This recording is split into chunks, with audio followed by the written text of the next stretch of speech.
હાય everyone, 7 April 2024 world health day. આપણે self reflect કરીને જોવું જોઈએ કે આપણે જે પ્લેનેટ પર રહી રહ્યા છીએ એ આજે હેલ્ધી છે કે નહીં, જેનાથી બીજા પ્રશ્ન પર જઈ શકાશે કે જો આપણે આ પૃથ્વી પર આ પ્લેનેટ પર રહી રહ્યા છીએ તો આપણે હેલ્ધી છીએ કે નહીં. હેલ્ધી હોવું અને ફિટ હોવું બે ઇન્ટરકનેક્ટેડ પ્રોસેસીસ છે, પણ તેમ છતાં ખૂબ જ જુદી જુદી છે. એનો મતલબ એક ન થાય. ફિટનેસ એટલે કોઈ પણ કામ ફિઝિકલ ડાયમેન્શન પર સક્સેસફુલી કરવાની ક્ષમતા ફિટનેસ. હેલ્ધી હોવું મીન્સ આપણું physical body, mental body, emotional અને સાયકોલોજીકલ બોડી બેલેન્સ અને હાર્મનીમાં ફંક્શન કરે. હવે જ્યારે આપણે હેલ્થની વાત કરીએ છીએ ત્યારે આપણે આપણા ફિઝિકલ બોડીને હેલ્ધી રાખવું જરૂરી છે, જેનાથી આપણું બ્રેઇન હેલ્થ આપણે મેન્ટેન કરી શકીએ. બ્રેઇન હેલ્થ આપણી મેન્ટલ, સાયકોલોજીકલ અને ઇમોશનલ હેલ્થ સાથે ખૂબ ડીપલી કનેક્ટેડ છે. બ્રેઇનનું કામ વિચારવાનું નથી. બ્રેઇનનું ફંડામેન્ટલ કામ આપણા બોડીને મેન્ટેન કરવાનું છે, આપણને જીવતા રાખવા માટે. જેનો મતલબ એવો થાય કે બ્રેઇનનું કોન્સ્ટન્ટ કામ આપણા શરીરમાં કઈ પ્રકારના રસાયણો, કઈ પ્રકારના રિસોર્સિસ છે, એને કેમ ફરી વખત બનાવવાના, એને કેટલો યુઝ કરવાના, ક્યાં યુઝ કરવાના, કઈ રીતે રિપ્રોડ્યુસ કરવાના, એ બધું જ કામ આપણું બ્રેઇન કરે, જેની આપણને ખબર નથી હોતી. હવે આપણું બ્રેઇન અડેપ્ટિવ હોય, આપણું બ્રેઇન ચેન્જ થઈ શકે.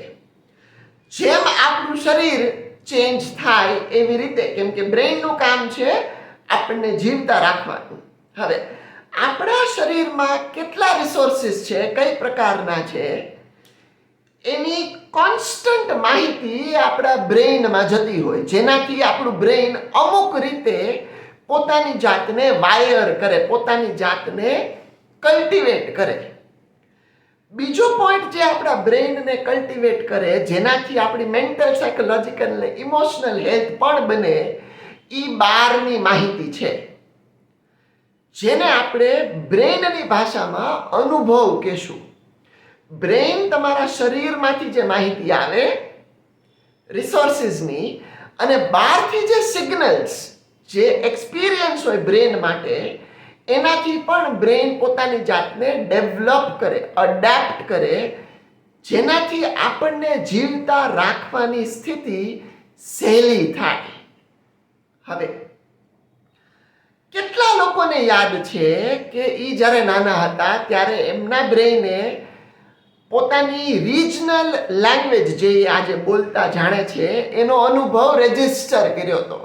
Question mark. આપણે ખૂબ જ ઇન્ટેલિજન્ટ અને એજ્યુકેટેડ અને જબરજસ્ત રીતે સ્માર્ટ છીએ, પણ એનો મતલબ એવો નથી કે આપણને આપણા જીવનના અનુભવ રેજિસ્ટર કરતા આવડે છે. આપણું બ્રેઇન અનુભવ, એક્સપિરિયન્સને સ્ટોર કરે, ઇરરિસ્પેક્ટિવ કે એ એક્સપિરિયન્સ આપણને રેજિસ્ટર થાય છે કે નથી થતો. આપણા બ્રેઇનમાં આપણે જ્યારથી પેદા થયા છીએ ત્યારથી અસંખ્ય અનુભવો રેજિસ્ટર થયા હોય, જેની મેક્સિમમ ચાન્સીસ છે કે આપણને એની ખબર ન હોય. જેમ આપણે જે રિજનલ ભાષા બોલતા શીખ્યા 3, 4, 5, 6 વર્ષે, એ ભાષાનો એક્સપિરિયન્સ આપણા બ્રેઇને રેજિસ્ટર કર્યો, એ કેટલાને ખબર છે? નથી ખબર. કેમ કે આપણે એ એક્સપિરિયન્સ એ એજમાં રેજિસ્ટર કરવા માટે સેન્સિટિવ નહોતા, આપણામાં એ કેપેસિટી નહોતી. એ અનુભવ રેજિસ્ટર કરવાની કેપેસિટી નહોતી. પણ એનો મતલબ એવો નથી કે અનુભવ રેજિસ્ટર નથી થયો અને એનું આઉટકમ નથી આવ્યું, એવું તો કહી જ ન શકાય. બાકી આપણે આ ભાષા આજે ન બોલતા હોત. એનો મતલબ બહારથી આપણે જ્યારે નાના હતા ત્યારે આપણા કાનમાં અને આપણા બ્રેઇનમાં જે ભાષા ગઈ, સિગ્નલ તરીકે જે બ્રેઇનની ભાષામાં અનુભવ કહેશું આપણે, ઈ રેજિસ્ટર થયો ને ઈ પ્રમાણે બ્રેઇન ઈ ભાષા બોલતા શીખ્યું. હવે જેમ ભાષાનો અનુભવ આપણે રેજિસ્ટર નથી કર્યો તેમ છતાં આપણા બ્રેઇનમાં છે અને એ પ્રમાણે આપણે ભાષા બોલતા શીખ્યા, એમ જ આપણે વિચાર કરતા શીખ્યા, એમ જ આપણે લાગણીને સમજતા શીખ્યા, એમ જ આપણો સ્વભાવ પણ બન્યો. એનો મતલબ એવો થાય કે આપણે આજે જે કાંઈ વિચારીએ છીએ, જે કાંઈ ફીલ કરીએ છીએ, જે કોઈ વર્તન કરીએ છીએ એ આપણા બ્રેઇનમાં કોઈક જગ્યા પર રેજિસ્ટર થયેલું છે, જેની કાં તો આપણને થોડીક ખબર છે, મેક્સિમમ ટાઈમ જરાય ખબર ન હોય એની શક્યતા બહુ વધારે છે, અથવા આપણને અધકચરી ખબર છે. એનો હજી આગળનો મતલબ એવો થાય કે આપણા શરીરમાં, આપણા બ્રેઇનમાં આપણે જે કાંઈ વિચારીએ છીએ, ફીલ કરીએ છીએ, જેને આપણે લાગણીઓ કહીશું, અને આપણે વર્તન કરીએ છીએ, એનું કોઈ એક જગ્યા પર બાયોમાર્કર હોય, biological point, physiological pin pointed area હોય ને હોય જ.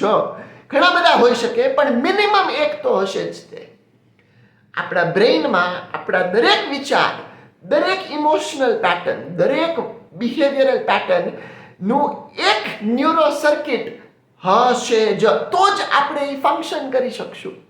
આપણે એ વિચારી જ ન શકીએ અથવા આપણે ઇમોશન ફીલ જ ન કરી શકીએ જો આપણા બ્રેઇનમાં અને આપણા બોડીમાં એને પ્રોસેસ કરવાના રિસોર્સિસ ન હોય.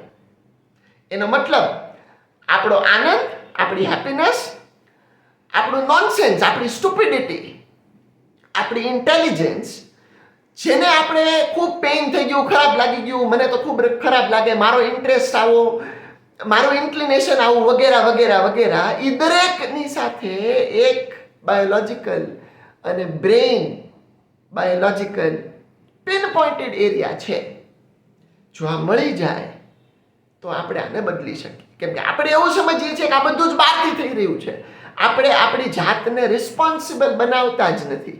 આપણે આપણા વિચારો, લાગણીઓ અને વર્તન બાબતે એબ્સોલ્યુટલી ઇરરિસ્પોન્સિબલ હોઈએ છીએ મેક્સિમમ ટાઈમ. કેમ કે આપણે દુઃખ એ તે ક્યાંકથી આવે એવું માનીએ છીએ. આપણે એવું નથી માનતા કે દુઃખ આપણે બનાવીએ છીએ.